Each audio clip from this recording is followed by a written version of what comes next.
दोस्तों बिहार में जमीन सर्वे का कार्य शुरू कर दिया गया है। तो अगर आपके पास कोई पुश्तैनी जमीन है, चाहे वो दादाजी के नाम से हो, परदादाजी के नाम से हो या पिताजी के नाम से जमीन हो, जिस व्यक्ति के नाम से जमीन है उस व्यक्ति की मृत्यु हो चुकी है, तो ऐसे में उस जमीन की सर्वे कराने के लिए जो उस जमीन के उत्तराधिकारी होंगे, जो वारिस होंगे, उन्हें अपने नाम से सर्वे करवाना होगा। अब अपने नाम से सर्वे कराने के लिए वंशावली की आवश्यकता होगी।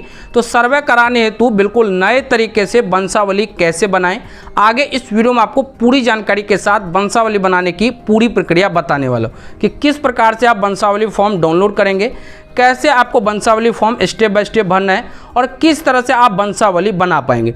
पूरी जानकारी के साथ पूरे विस्तार से बताएंगे। वीडियो को अंत तक देखते रहिए। मेरा नाम है राजकुमार और आपका अपना ही चैनल राज हेल्प पे आपको स्वागत है। तो चलिए वीडियो शुरू करते हैं। फ्रेंड्स, वीडियो आने से पहले हमेशा की तरह आपसे एक रिक्वेस्ट है, वीडियो पसंद है वीडियो को लाइक कर दीजिए और इसी तरह जानकारी के लिए आप हमारे चैनल को सब्सक्राइब कर लीजिए, साथ में बेल आइकन को ऑन कर लीजिए। तो दोस्तों वंशावली बनाने के लिए सबसे पहले आपको ये वंशावली फॉर्म डाउनलोड करना होगा। तो वंशावली फॉर्म डाउनलोड कैसे करेंगे, आगे इस वीडियो में आपको step by step form download करने की पूरी जानकारी मिल जाएगा। अब जैसे आप फॉर्म डाउनलोड कर लेते हैं उसके बाद आपको फॉर्म को प्रिंट करना है और पेन की मदद से एक एक करके पूरे बारीकी से भरना होगा। अब फॉर्म कैसे भरेंगे इसके बारे में स्टेप बाय स्टेप पूरे बारीकी से जानिए। सबसे पहले यहाँ पे आप देख सकते हैं वंशावली प्रमाण पत्र हेतु आवेदन प्रपत्र। उसके बाद यहाँ पे दोस्तों के सेवा में माननीय सरपंच महोदय, तो जो आप फॉर्म भर रहे हैं वो सरपंच महोदय जी वाला फॉर्म भरना होगा। उसके बाद दोस्तों के यहाँ पे आपको जो सो अपना ग्राम कचहरी का नाम लिखना है, यहाँ पे ग्राम पंचायत राज का नाम लिखना है, यहाँ पे प्रखंड का नाम लिखना है, यहाँ पे जिला का नाम लिखना होगा। उसके बाद आपको नीचे की तरफ आना है। अब यहाँ पे देखिए आपको शपथकर्ता का नाम लिखना होगा। तो शपथकर्ता कौन हो गए, तो जो व्यक्ति को वंशावली की आवश्यकता है, जो व्यक्ति वंशावली बनवा रहे हैं उनको जो से यहाँ पे अपना नाम लिखना होगा। उसके बाद यहाँ पे अपने जो से माता पिता या पति का नाम लिखना है। तो महिला के नाम से आवेदन करें तो यहाँ पे उनके पति का नाम लिखना होगा।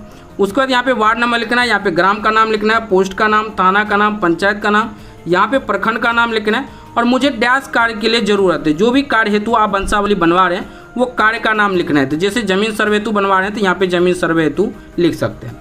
उसके बाद आपको नीचे की तरफ आना है। अब यहाँ पे आपको थोड़ा बारीकी से समझना होगा। मेरे परिवार की वंशावली निम्न प्रकार है, यहाँ पे आपको अपने परिवार की वंश दर्शाना होगा। तो यहीं पे आपको थोड़ा बारीकी से समझना होगा। जैसे मान लीजिए कि ए पर्सन के नाम से जो सो जमीन है, ठीक। अब ए पर्सन को जो सो दो पुत्र हैं, जैसे कि यहाँ पे देख सकते हैं ये बी पुत्र हो गया और उसके बाद यहाँ पे जो है ये सी पुत्र हो गया।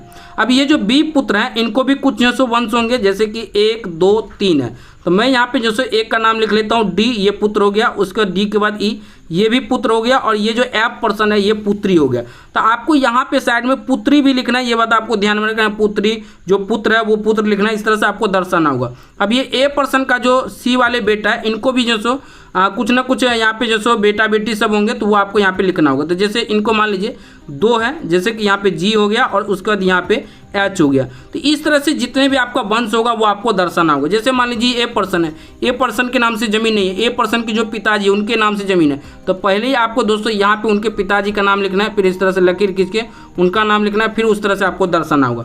या फिर ये जो ई वाले पर्सन है इनको नहीं, इनके जो बेटा है उनको जरूरत है, तो इस तरह से लकीर खींचना और जो बेटे को जरूरत है वो बेटे अपना जो यहाँ पे नाम लिखेंगे। तो ये वंश को थोड़ा बारीकी से यहाँ पे दर्शाइएगा, मेन यही आपका इंपॉर्टेंट है।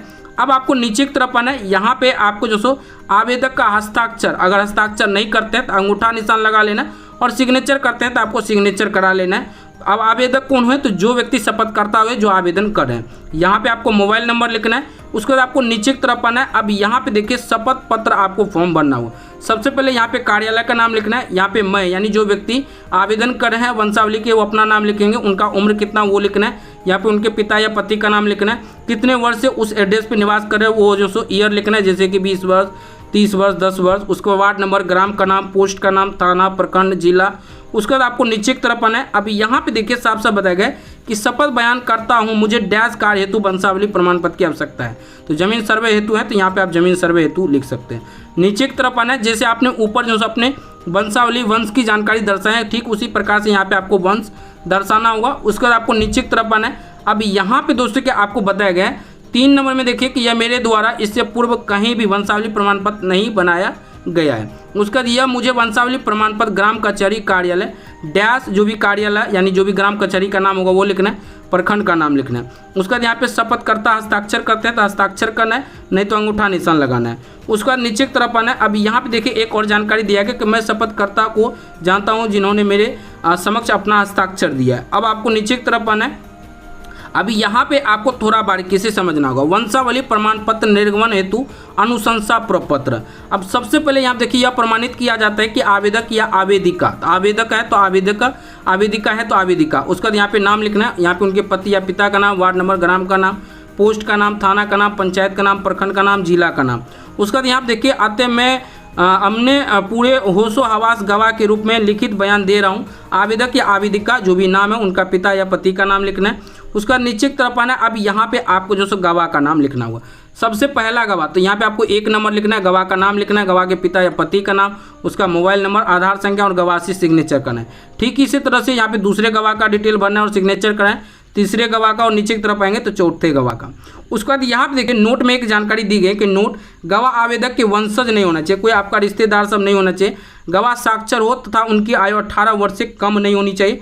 18 वर्ष से कम उम्र वाले के व्यक्ति का सिग्नेचर कराते तो वो मान्य नहीं होगा। उसके बाद यहाँ पे आपको ग्राम पंचायत राज का नाम लिख लेना है। अब यहाँ पे आपको थोड़ा बारीकी से समझना होगा। यहाँ पे दोस्तों के सबसे पहले आपको जो आपके ग्राम पंचायत का जो आपके वार्ड का पंच होते हैं उनसे सिग्नेचर मोहर कराना है, उनका वार्ड सदस्य सिग्नेचर मोहर कराना है, आंगनवाड़ी सेविका से हस्ताक्षर मोहर कराना है, और जो आपके क्षेत्र के चौकीदार होंगे उनसे जो सो सिग्नेचर कराना हो एवं बीट संख्या उन्हें दिया रहता है वो आपको लिखना होगा। उनका मुखिया से हस्ताक्षर और मोहर करवाना होगा। उसके बाद आपको नीचे की तरफ आना है। अब यहाँ पे देखिए साफ साफ जानकारी दी गई कि माननीय सरपंच महोदय उपरोक्त अंकित पंच वार्ड आंगनवाड़ी सेविका जिससे आपने मोहर करवा लिया, प्रस्तुत आवेदन जो भी जानकारी दी है वो बिल्कुल सही है। उसके बाद यहाँ पे पंचायत सचिव से जो सो सिग्नेचर कराना है और ग्राम पंचायत राज का नाम लिखना है, उनके बाद प्रखंड का नाम लिखना है। नीचे की तरफ आना है। ये जो सो कार्यालय ग्राम कचहरी के लिए फॉर्म दिया गया तो वो जो सो पूरे बारीकी से बनेंगे।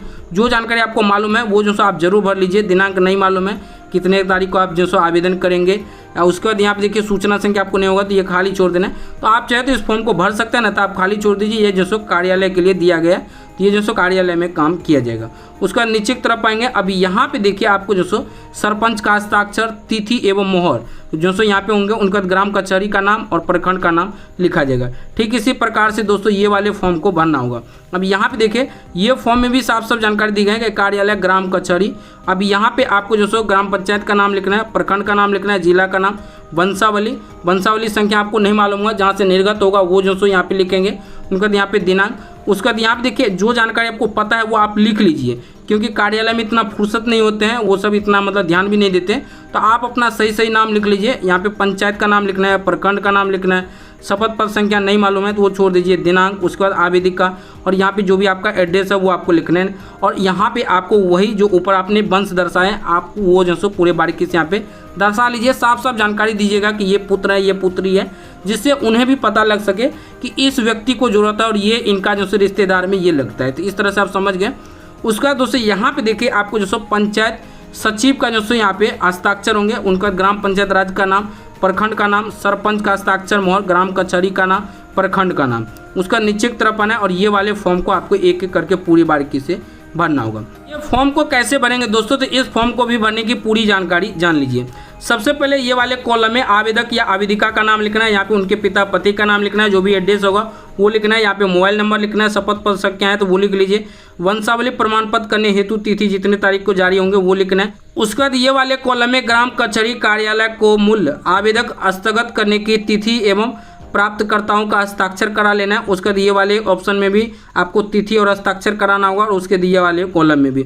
उसके बाद आपको नीचे की तरफ आना है और यहाँ पे देखिए और भी जानकारी दिया गया। यहाँ पे भी आपको निर्गत वंशावली की विवरण जो आपने वंश दर्शाए वो जो सो आपको वंशावली की जो सो वंश की पूरी डिटेल दर्शाना होगा, जैसे कि आपने ऊपर में दर्शाया है। उसके बाद यहाँ पे दोस्तों बताया गया कि प्रमाण पत्र प्राप्त करने वाले आवेदक का हस्ताक्षर एवं तिथि जो से यहाँ पे लिखना होगा।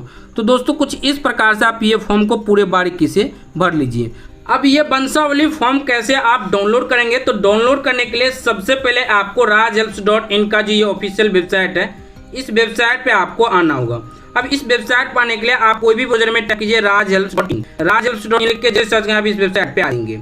फिर भी इस वेबसाइट तक पहुंचने में कोई भी दिक्कत हो रहा हो, इस वेबसाइट का डायरेक्ट लिंक इस वीडियो के नीचे डिस्क्रिप्शन में दिया हूं। उस लिंक पे आप जैसे ही क्लिक तब डायरेक्ट इस वेबसाइट पे आ जाएंगे। अब इस वेबसाइट पे आप जैसे आ जाते हैं तो यहाँ पे आपको सर्च बटन देखने को मिलेगा, इस पे आपको क्लिक करना और यहाँ पे आपको टाइप है वंशावली कैसे बनता है, ये लिख के आपको इस तरह से सर्च कर देना है।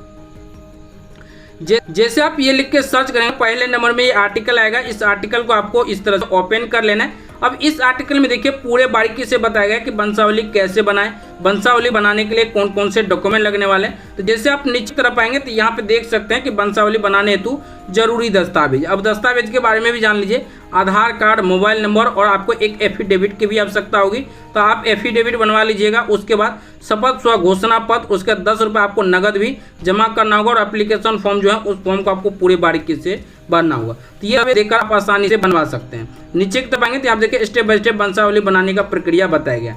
अब यहाँ पे आपको एक वीडियो भी देखने को मिल जाएगा, इस वीडियो में भी पूरे बारीकी से बताया गया कि किस प्रकार से बिल्कुल नए तरीके से वंशावली बना सकते हैं। तो इस वीडियो को देख के आसानी से वंशावली बना लीजिए। अब जैसे आप नीचे तरफ आएंगे तो यहाँ पे देखिए आपको इंपोर्टेंट लिंक सेक्शन देखने को मिलेगा और यहाँ देखिए direct form download click here, simply आपको क्लिक हियर पे क्लिक करना है। जैसे आप क्लिक हियर पे क्लिक करेंगे वंशावली फॉर्म डाउनलोड हो जाएगा, उन्हें आपको प्रिंट करना है और उसके बाद आपको पूरे बारीकी से भरना है और आसानी से वंशावली बना लीजिए। आई होप कि ये वीडियो आपको पसंद आएगा। वीडियो पसंद आए तो लाइक कीजिए, अपने दोस्तों के साथ इस वीडियो को जरूर शेयर कीजिए और आपके मन में कोई सवाल, कोई कन्फ्यूजन या कुछ पूछना हो तो नीचे कमेंट बॉक्स में आप बेझिझक हमसे पूछ सकते हैं।